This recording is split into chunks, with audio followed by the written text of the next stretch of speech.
ठंडी चाय? हमारे पास बादाम है, किशमिश है, काजू है, अखरोट है। तुम्हारे पास क्या है? मेरे पास सेलो है, गर्मा गर्म चाय। सेलो वैक्यू स्टील की थर्मोसील टेक्नोलॉजी रखे गर्म को गर्म और ठंडे को ठंडा 24 घंटे। ये ठंडा भी रखता है? ठंडा लस्सी पिएगा? सेलो वैक्यू स्टील फ्लास्क रखे गर्म या ठंडा 24 घंटे। नमो अरिहंताणं नमो सीताणं नमो आर्याणां नमो वज्रायाणां नमो लोये सब्बसावणं येषु पंचेनोकारो सब्बपावपणाशनो मंगलानं च सब्वेसिं परमं हवै मंगलम् मंगलम भगवान वीरो मंगलम गौतम प्रभु मंगलम सूर्यभद्राद्या जैनो धर्मोस्तु मंगलम अंगूठे अमृतवसे लादितना भंडार श्री गुरु गौतम समरिये वांछित फलदाता ज्ञानदान क्रियाशील तपस्यागे सुब्रका भक्ति सूर्य आचार्य प्रेम सूर्य आचार्य जयंतु जैन शासने अज्ञानदं निरंदानं ज्ञानाय जन शलाकया नेत्रमुन्मीलितमेन तस्मै श्री गुरुवे नमः तस्मै श्री गुरुवे नमः तस्मै श्री गुरुवे नमः।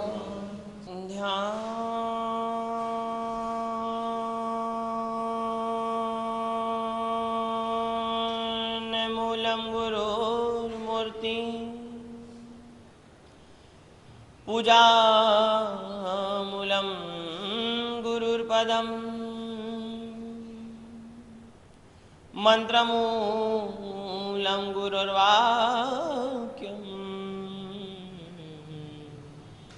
मोक्षमूलं गुरुकृपा। जिया जिया सदा जिया प्रेम सूर्यर्महामना सौम्यमूर्ति दयापूर्णो जैनाचार्यो वरप्रद।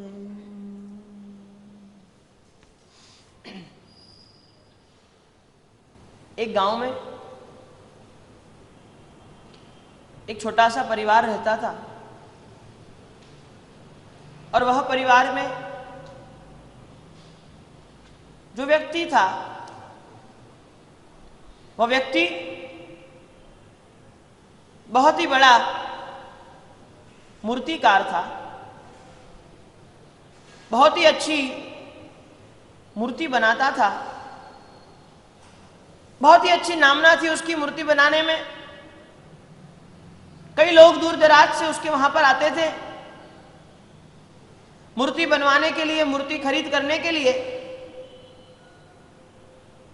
बहुत तसल्ली से, बहुत सुकून से, बहुत दिल लगाकर, बहुत अच्छी तरह से एक एक प्रतिमा जियों को घड़ता था। धीरे धीरे उसका बेटा बड़ा होते चला। करीबन 14-15 साल का हो गया बेटा। वह मूर्तिकार को लगा कि नहीं, अब मेरी कला इसको भी मुझे सिखानी चाहिए। और इसी शुभ भावना के साथ में मेरे पास जो भी कला है, मेरे पास जो भी शक्ति है, मुझे परमात्मा की कृपा से जो भी मिला है, वो सब मैं मेरे बेटे को सिखाना चाहता हूं। और इसी भावना के साथ में वह मूर्तिकार ने अब धीरे धीरे खुद के बेटे को बिठाना शुरू किया। जब जब भी वो मूर्ति बनाने बैठता था, जब जब भी मूर्ति की घड़ाई करता था, जब जब भी मूर्ति में कारीगरी करता था, वो ध्यान रखता था कि निश्चित उसका बेटा उसके पास में हो, ताकि वह समझे कैसे बनाना है, किस तरह से बनाना है, कहाँ हाथ चलाना है, किस तरह से मूर्ति में प्राण पुरने हैं, किस तरह से उसके हाव भाव करने हैं, किस तरह से उसके अंग उपांग बनाने हैं, किस तरह से उसको घड़ना है, तैयार करना है।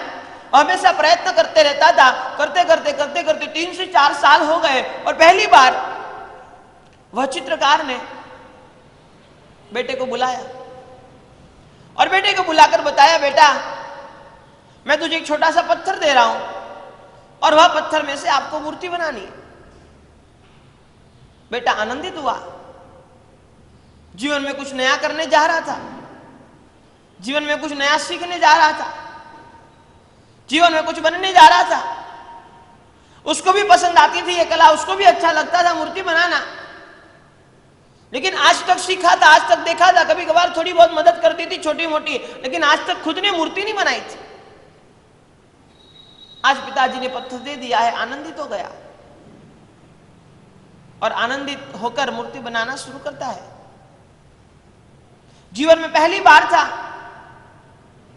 आज तक मूर्ति बनाई नहीं थी, लेकिन फिर भी बेटे ने अच्छी मेहनत की, अच्छा परिश्रम किया, अच्छा पुरुषार्थ किया, पूरी एकात्मता के साथ में, पूरी एकाग्रता के साथ में मूर्ति बनाकर पिताजी के हाथ में रख दी।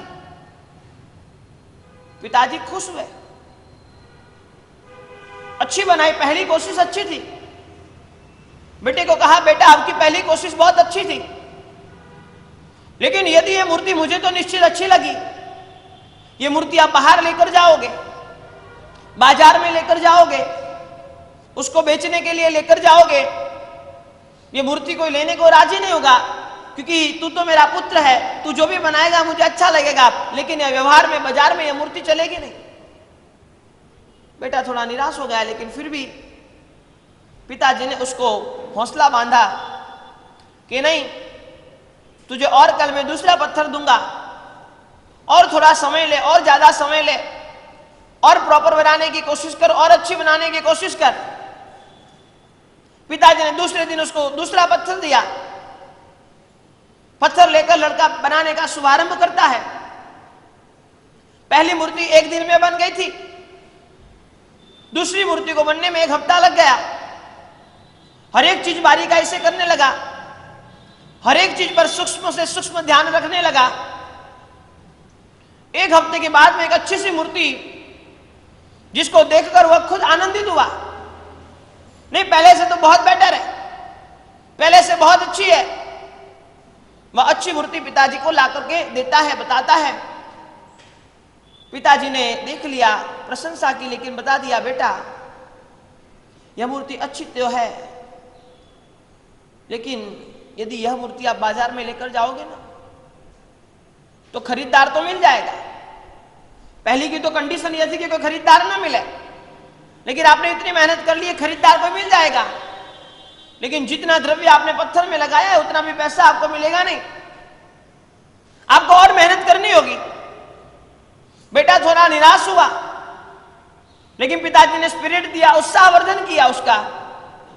वापिस वो बेटा पत्थर लेकर मूर्ति बनाना शुभारंभ करता है, और इस महीने 1 महीने के बाद में उसने मूर्ति तैयार करके पिताजी को दिखा दी। पिताजी ने कहा, मूर्ति तो बहुत बढ़िया है, लेकिन कहीं कहीं अंग उपांग बनाने में आपने गड़बड़ कर दी है, कहीं कहीं अंग उपांगों को घड़ने में आपने कहीं कहीं दिक्कत कर दी है, इसकी वजह से अभी तक मैं मूर्ति को मैं 100% नहीं दे सकता। ऐसा क्रम चलते रहा। वो 15-16 साल का बच्चा जब उसने मूर्ति बनाना शुरू किया, अब जाके 25 साल का बन गया, लेकिन आज तक पिताजी ने ऐसा आज तक नहीं कहा कि नहीं, तुम्हारी जो भी मूर्ति बनी है वो संपूर्ण है, 100% में मार्क उसको देता हूं। बेटा बहुत निराश हो जाता था। मूर्ति बनाता भी था, मूर्ति बेचता भी था, उसको पैसे भी मिलते थे, लेकिन अभी तक पिताजी की ओर से वह रिवॉर्ड नहीं मिला, पिताजी की ओर से वह आशा नहीं मिली, पिताजी की ओर से वह सांत्वन नहीं मिला कि नहीं, मूर्ति अच्छी है, 100% तेरी मूर्ति बहुत ही अच्छी है, निश्चित अच्छी है। आज तक उसको मिला नहीं, और उसकी वजह से उसके दिमाग में एक ख्याल आया। उसने 6 महीने मेहनत करके एक बढ़िया मूर्ति बनाई, और मूर्ति बनाने के बाद में खुद के मित्र को दे दी, और मित्र को कहा कि आप ये मूर्ति पिताजी के पास लेकर आना, और फिर पिताजी को पूछना कि मूर्ति कैसी है। मैं पीछे से, मैं हॉल में नहीं रहूंगा, पिताजी के सामने नहीं रहूंगा, रूम में से मैं सुनूंगा पिताजी क्या कहते हैं, और ये चालबाजी वो बेटा करने गया, मूर्ति बनाकर उसके मित्र को दे दी। 6 महीने में पूरी अद्भुत मूर्ति तैयार की थी, कलाकृति कला कारीगरी के साथ में। वह मूर्ति बनाकर मित्र को दे दी। मित्र लेकर दूसरे दिन आ गया, वह मूर्तिकार के सामने आकर के कहता है कि ये मूर्ति देखिए जरा, ये मूर्ति कैसी है, मेरे एक मित्र ने बनाई है, बहुत अच्छी मुझे तो लगी है, आप देख लीजिए कैसी है मूर्ति। और मित्र लेकर आया था। पिताजी, जो ये बेटे के पिताजी थे, मूर्तिकार थे, वो बहुत आनंदित हो गए। कहा कि नहीं यार, मूर्ति तो जोरदार है, बढ़िया है, आज तक मैंने नहीं देखी, इतनी अद्भुत मूर्ति है। ये मूर्ति देखकर मुझे लगता है कि नहीं 100% ये मूर्तिकार बहुत जबरदस्त होना चाहिए, ये मूर्तिकार बहुत होशियार होना चाहिए, ये मूर्तिकार एक बड़ा कारीगर होना चाहिए, निश्चित मुझे देखकर ये लगता है। और इतना कहते ही रूम में से बेटा बाहर आता है। और बाहर आने के बाद में पिताजी से कहता है, पिताजी आज तक मैंने ऐसी या इससे अच्छी कई मूर्ति आपको बताई, लेकिन आपने प्रशंसा नहीं की। ये मूर्ति की प्रशंसा आप कर रहे हो, आप भरपूर उसकी प्रशंसा कर रहे हो, लेकिन एक चीज आप याद रख ले, ये मूर्ति मैंने ही बनाई है और किसी ने नहीं बनाई है। पिताजी ने कहा, बेटा आज तक जो तेरा प्रोग्रेस हो रहा था, आज तक जो तू प्रगति के सोपान पर चढ़ रहा था, एक के बाद एक जब तूने पहली मूर्ति बनाई और ये मूर्ति बनाई, उसमें जमीन आसमान का तफावत है। एक के बाद एक, एक के बाद एक, एक के बाद एक, स्टेप बाय स्टेप तू आगे बढ़ रहा था। लेकिन मैं तुझे बहुत बड़े दुख के साथ कहता हूं, आज के बाद ये तेरी प्रगति रुक जाएगी, ये तेरा प्रोग्रेस रुक जाएगा, जो तेरा स्टेप आगे बढ़ना था वो रुक जाएगा। अब तू इससे अच्छी मूर्ति जीवन में कभी नहीं बना सकता, क्योंकि तुझे अभिमान आ गया, तुझे ईगो आ गया कि नहीं मैंने 100% बना ली। मैं तुझे बार बार इसीलिए टोकते रहता था, बार बार इसीलिए कहते रहता था कि तू और प्रोग्रेस करे और प्रोग्रेस करे। मैं तुझे दुनिया का सबसे अच्छा मूर्तिकार बनाना चाहता था, बहुत प्रसिद्ध मूर्तिकार बनाना चाहता था, लेकिन तू यहीं पर रुक गया। अब तेरा कुछ नहीं हो सकता, न तेरा प्रोग्रेस हो सकता है, न तेरी प्रगति हो सकती है, न तू एक क्षेत्र में आगे बढ़ सकता है। तू चाहे कितनी कोशिश कर ले, लेकिन जिस दिन तुझे अंदर से संतोष हो गया कि नहीं 100% मैंने बहुत अच्छी बना ली, जिस दिन तुझे वो ईगो आ गया, जिस दिन तुझे वो अभिमान आ गया, उस दिन तेरा प्रोग्रेस रुक जाएगा। और यही बात आचार्य भगवान शांति सुरेश्वर जी महाराज साहब हमारे सामने रखते हैं कि साधना के पथ पर चलने वाले वो साधक तू समझ लेना, साधना के पथ पर चलने वाले वो साधक तू समझ लेना। जिस दिन तेरी साधना में, जिस दिन तेरी क्रिया में, जिस दिन तेरे तप में, जिस दिन तेरे त्याग में, जिस दिन तेरी आराधना में, जिस दिन तेरे दान में, जिस दिन तेरे शील में, जिस दिन तेरे कोई भी क्रिया या धर्म के कोई भी अनुष्ठान में जिस दिन तुझे अहंकार आ गया, समझ ले तेरा प्रोग्रेस वहीं पर रुक जाएगा। तुझे लग जाएगा कि नहीं मैं बहुत अच्छी परमात्मा की पूजा कर लेता हूं, खत्म हो गया।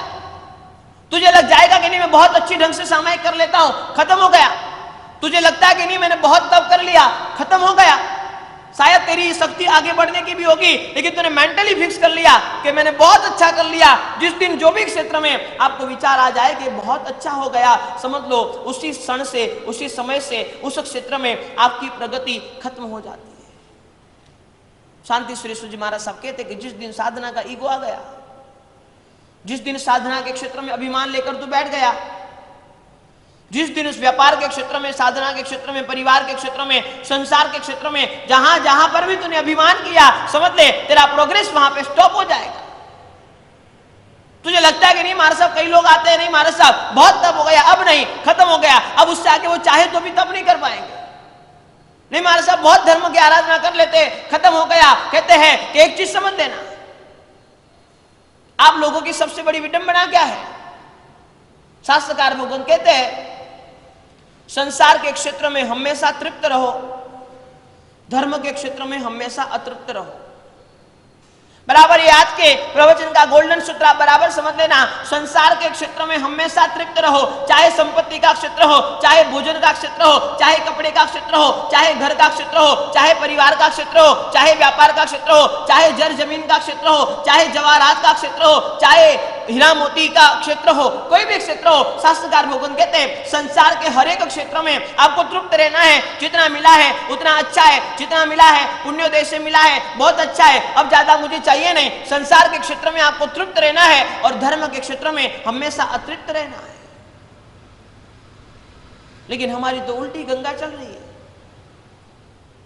संसार में क्षेत्र में तो 80 साल हो जाते फिर भी आदमी अतृप्त रहता है, 90 साल हो जाता है फिर भी आदमी अतृप्त रहता है। अरे जीवन के अंतिम सांस तक आदमी अतृप्त रहता है, अतृप्ति में झूरता रहता है, अतृप्ति में जलता रहता है, और अतृप्ति अतृप्ति और अतृप्ति की आग उसको परेशान कर देती है, और धर्मों के क्षेत्र में हम तृप्त हो जाते हैं।